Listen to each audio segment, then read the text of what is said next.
Hello and welcome. My name is Alan and we are back with more Greek mythology.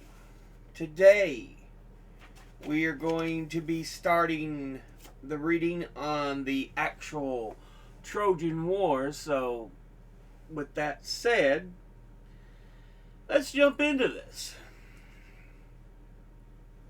Part 4. The Heroes of the Trojan War. Chapter 13, The Trojan War. This story, of course, is taken almost entirely from Homer. The Iliad, however, begins after the Greeks have reached Troy when Apollo sends the pestilence upon them. It does not mention the sacrifice of Iphigenia and makes only a dubious allusion to the judgment of Paris. I have taken Iphigenia's story from the play by the 5th century tragic poet Aeschylus, the Agamemnon, and the Judgment of Paris from The Trojan Woman, a play by his contemporary Euripides, adding a few deaths such as the tale of Oenone from the prose writer Apollodorus, who wrote probably in the 1st or 2nd century AD. He is usually very uninteresting, but in treating the events leading up to the Iliad, he was apparently inspired by touching so great a subject, and he is less dull than in almost any other part of his book.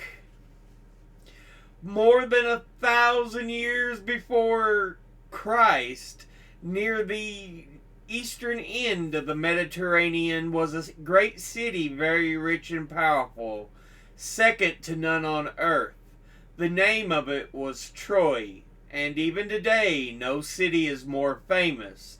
The cause of this long-lasting fame was a war told of in one of the world's greatest poems, the Iliad. And the cause of the war went back to a dispute between 3 jealous goddesses. Prologue. The Judgment of Paris. The evil goddess of discord, Eris, was naturally not popular in Olympus, and when the gods gave a banquet, they were apt to leave her out. Resenting this deeply, she determined to make trouble, and she succeeded very well indeed. At an important marriage, that of King Peleus and the sea nymph Thetis, to which she alone of all the divinities was not invited, she threw into the banqueting hall a golden apple marked for the fairest. Of course, all the goddesses wanted it, but in the end the choice was narrowed down to 3. Aphrodite, Hera, and Pallas Athena. They asked Zeus to judge between them, but very wisely he refused to have anything to do with the matter. He told them to go to Mount Ida near Troy, where the young prince Paris, also called Alexander, was keeping his father's sheep. He was an excellent judge of beauty, Zeus told them. Paris, though a royal prince, was doing shepherd's work because his father, Priam, the king of Troy, had been warned that this prince would someday be the ruin of his country, and so had sent him away. At the moment, Paris was living with a lovely nymph named Oenone. His amazement can be imagined when there appeared before him the wondrous forms of the 3 great goddesses. He was not asked, however, to gaze at the radiant divinities and choose which of them seemed to him the fairest, but only to consider the bribes each offered and choose which seemed to him best worth taking. Nevertheless, the choice was not easy. What men care for the most was set before him. Hera promised to make him lord of Europe and Asia. Athena, that he would lead the Trojans to victory against the Greeks and lay Greece in ruins. Aphrodite, that the fairest woman in all the world should be his. Paris, a weakling and something of a coward too, as later events showed, chose the last. He gave Aphrodite the golden apple. That was the judgment of Paris, famed everywhere as the real reason why the Trojan War was fought. The Trojan War. The fairest woman in the world was Helen, the daughter of Zeus and Leda, and the sister of Castor and Pollux.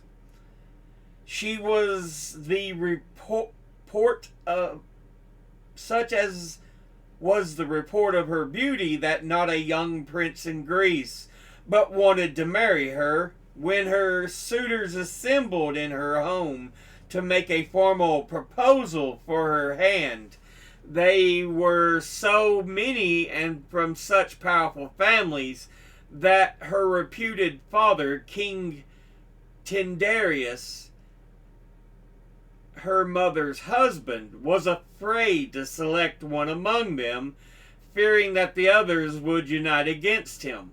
He therefore exacted first a solemn oath from all that they would champion the cause of Helen's husband, whoever he might be, if any wrong was done to him through his marriage. It was, after all, to each man's advantage to take the oath, since each was hoping he would be the person chosen. So they all bound themselves to punish to the uttermost anyone who carried or tried to carry Helen away. When Tyndareus chose Menelaus, the brother of Agamemnon, and made him king of Sparta as well. No matter stood when Paris gave the golden apple to Aphrodite. The goddess of love and beauty knew very well where the most beautiful woman on earth was to be found. She led the young shepherd, with never a thought of Oenone left forlorn, straight to Sparta, where Menelaus and Helen received him graciously as their guest. The ties between guest and host were strong. Each was bound to help and never harm the other. But Paris broke that sacred bond. Menelaus, trusting completely to it, left Paris in his home and went off to Crete. Then Paris, who coming entered a friend's kind dwelling, shamed the hand there that gave him food, stealing away a woman. Menelaus got back to find Helen gone, and he called upon all Greece to help him. The chieftains responded as they were bound to do. They came eager for the great enterprise to cross the sea and lay mighty Troy in ashes. Two, however, for the first rank were missing: Odysseus, king of the island of Ithaca, and Achilles, the son of Peleus, and the sea nymph Thetis.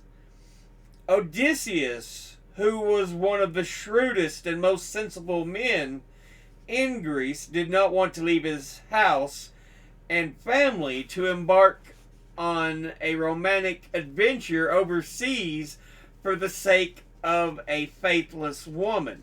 He pretended, therefore, that he had gone mad, and when a messenger from the Greek army arrived, The king was plowing a field and sowing it with salt instead of seed. But the messenger was shrewd too. He seized Odysseus's little son and put him directly in the way of the plow. Instantly the father turned the plow aside, thus proving that he had all his wits about him. However reluctant, he had to join the army. Achilles was kept back by his mother. The sea nymph knew that if he went to Troy, he was fated to die there.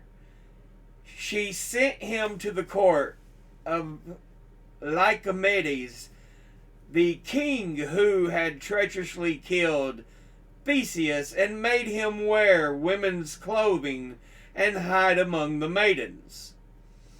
Odysseus was dispatched by the chieftains to find him out.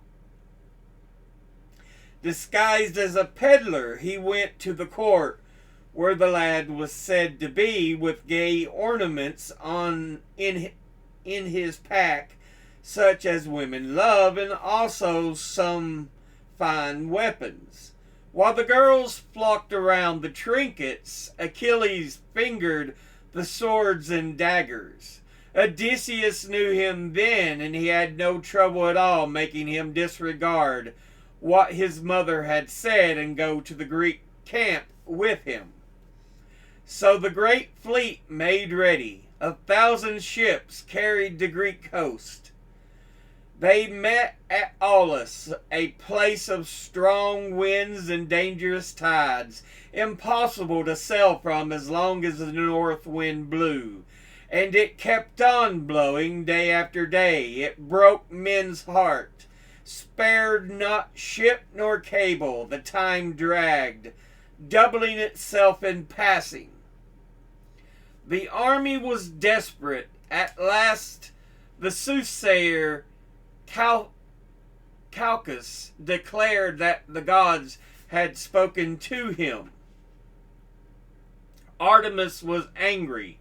One of her beloved wild creatures, a hare, had been slain by the Greeks, together with her young, and the only way to calm the winds and ensure a safe voyage to Troy was to appease her by sacrificing to her a royal maiden, Iphigenia, the eldest daughter of the commander-in-chief, Agamemnon.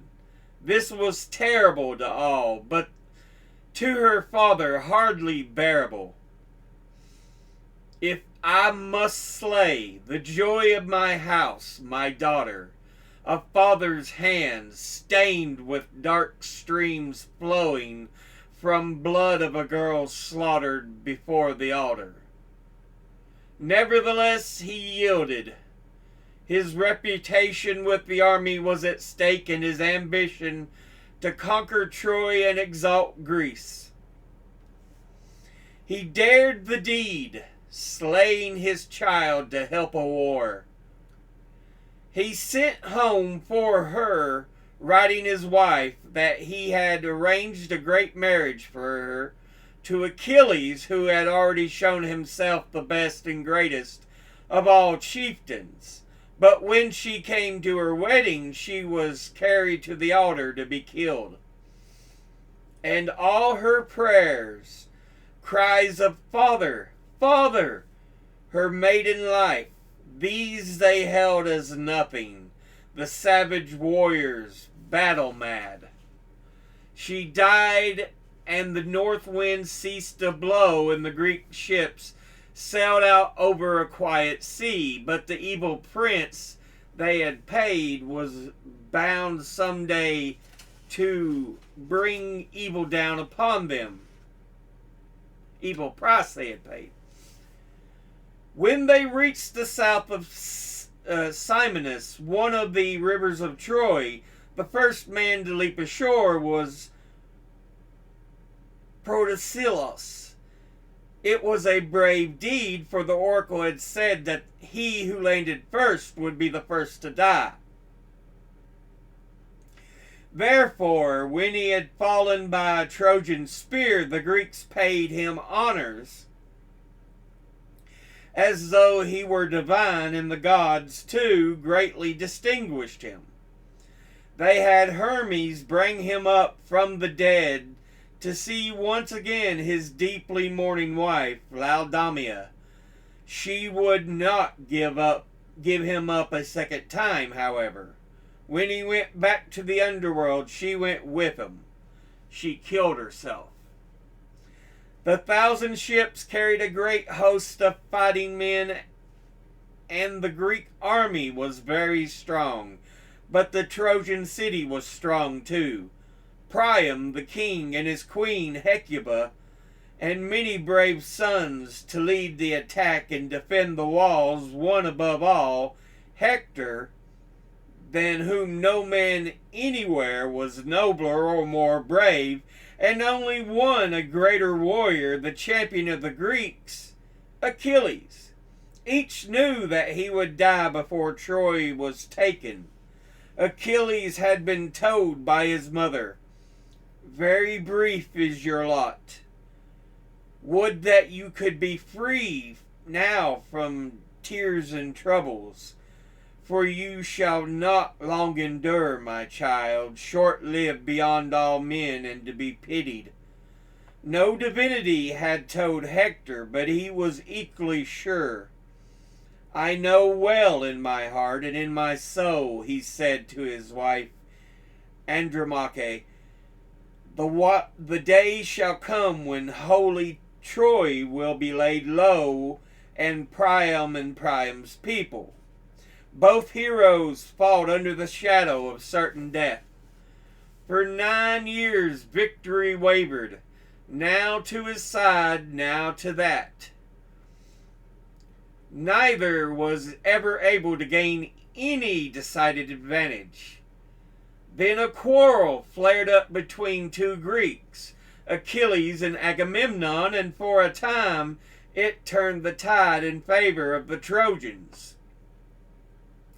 Again a woman was the reason, Chryseis, daughter of Apollo's priest, whom the Greeks had carried off and given to Agamemnon. Her father came to beg for her release, but Agamemnon would not let her go. Then the priest prayed to the mighty god he served, and Phobos Apollo heard him. From his sun chariot he shot fiery arrows down upon the Greek army, and men sickened and died, so that the funeral pyres were burning continually. At last Achilles called an assembly of the chieftains. He told them that they could not hold out against both the pestilence and the Trojans, and that they must either find a way to appease Apollo or else sail home. Then the prophet Calchas stood up and said he knew why the gods was angry, but that he was afraid to speak unless Achilles would guarantee his safety. "I do so," Achilles answered, "even if you accuse Agamemnon himself." Every man there understood what that meant. They knew how Apollo's priest had been treated. When Calchas declared that Chryseis must be given back to her father, he had all the chiefs behind him, and Agamemnon, greatly angered, was obliged to agree. "But if I lose her who is my prize of honor," he told Achilles, "I will have another in her stead." Therefore, when Chryseis had been returned to her father, Agamemnon sent 2 of his squires to Achilles' tent to take his prize of honor away from him. The maiden Briseis. Most unwillingly they went and stood before the hero in heavy silence. But he, knowing their errand, told them it was not they who were wronging him. Let them take the girl without fear for themselves, but hear him first, while he swore before gods and men that Agamemnon would pay dearly for the deed. That night Achilles' mother, silver-footed Thetis, the sea nymph, came to him. She was as angry as he. She told him to have nothing more to do with the Greeks, and with that she went up to heaven and asked Zeus to give success to the Trojans. Zeus was very reluctant. The war by now had reached Olympus. The gods were ranged against each other. Aphrodite, of course, was on the side of Paris. Equally, of course, Hera and Athena were against him. Ares, god of war, always took sides with Aphrodite, while Poseidon, lord of the sea, favored the Greeks. A sea people, always great sailors. Apollo cared for Hector and for his sake helped the Trojans, and Artemis, as his sister, did so too. Zeus liked the Trojans best on the whole, but he wanted to be neutral because Hera was so disagreeable whenever he opposed her openly. However, he could not resist Thetis. He had a hard time with Hera, who guessed, as she usually did, what he was about. He was driven finally into telling her that he would lay hands upon her if she did not stop talking. Hera kept silence then, but her thoughts were busy as to how she might help the Greeks and circumvent Zeus. The plan Zeus made was simple. He knew that the Greeks without Achilles were inferior to the Trojans, and he sent a lying dream to Agamemnon promising him victory if he attacked. While Achilles stayed in his tent, a fierce battle followed, and the hardest yet fought. Up on the wall of Troy, the old King Priam and the other old men, wise in the ways of war, sat watching the contest. To them came Helen, the cause of all that agony and death. Yet, as they looked at her, they could not feel any blame. Men must not fight for such as she, they said to each other. For her face was like that of an immortal spirit. She stayed by them, telling them the names of this and that Greek hero, until to their astonishment the battle ceased. The armies drew back on either side, and in the space between, Paris and Menelaus faced each other. It was evident that the sensible decision had been reached to let the two most concerned fight it out alone. Paris struck first, but Menelaus caught the swift spear on his shield, then hurled his own. It rent Paris's tunic, but did not wound him. Menelaus drew his sword, his only weapon now, but as he did so, it fell from his hand broken. Undaunted, though unarmed, he leaped upon Paris, and seizing him by his helmet's crest, swung him off his feet. He would have dragged him to the Greeks victoriously if it had not been for Aphrodite. She tore away the strap that kept the helmet on so that it came away in Menelaus's hand. Paris himself, who had not fought at all except to throw his spear, she caught up in a cloud and took back to Troy. Furiously, Menelaus went through the Trojan ranks seeking Paris, and not a man there would have helped him for all that hated Paris. But he was gone. No one knew how or where. So Agamemnon spoke to both armies, declaring that Menelaus was victor and bidding the Trojans give Helen back. This was just, and the Trojans would have agreed Athena, at Hera's prompting, had not interfered. Hera was determined that the war should not end until Troy was ruined. Athena, sweeping down to the battlefield, persuaded the foolish heart of Pandarus, a Trojan, to break the truce and shoot an arrow at Menelaus. He did so and wounded him only slightly, but the Greeks, enraged at the treachery, turned upon the Trojans, and the battle was on again. Terror and destruction and strife, whose fury never slackens. All friends of the murderous war god were there to urge men on to slaughter each other. Then the voice of groaning was heard, and the voice of triumph from slayer and from slain, and the earth steamed with blood.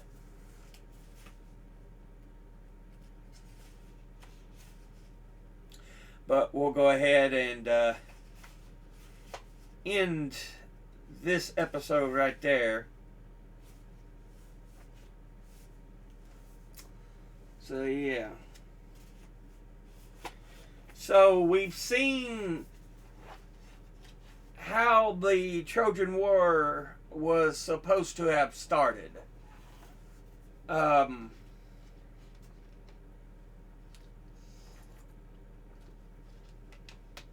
Paris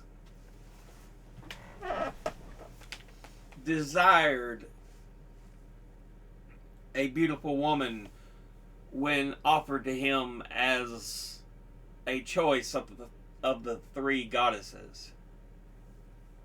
And all this starts with Eris, the goddess of discord and chaos. So yeah. She gets them arguing over who's the fairest. And Zeus says, ask Paris, the Prince of Troy. And of course, they don't ask him to choose the fairest. They have him choose between what they offer him. And Aphrodite's was the one he settled on. And yeah. So that sets the stage for the kidnapping of Helen to be taken back to Troy. Thus, Menelaus, Helen's husband, excuse me, and the other Greek rulers unite to go after the city of Troy to get Helen back. So yeah.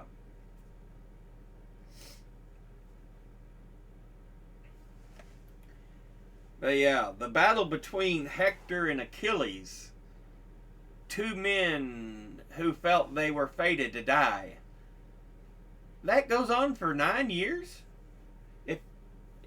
If I'm understanding that right? They battle for 9 years with no true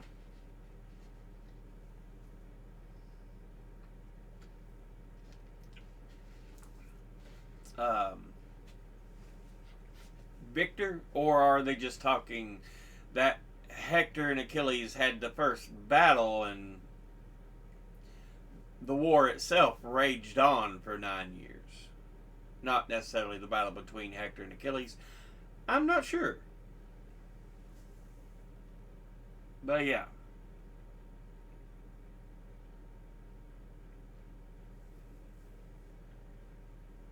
And we are introduced to Odysseus early. Because remember, the two big poems, both written by Homer, are the account of the Troy War, the Iliad, the war between Troy and the Greeks, and then after it, the Odyssey, which is Odysseus and his crew trying to return back to his homeland. So yeah.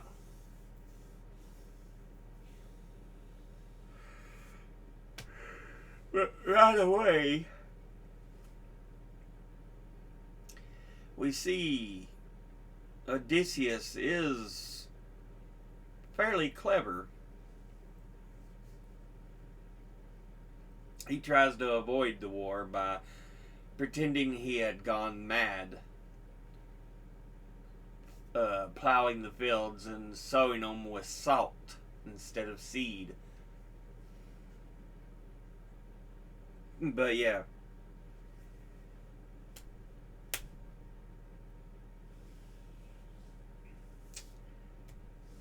Yeah.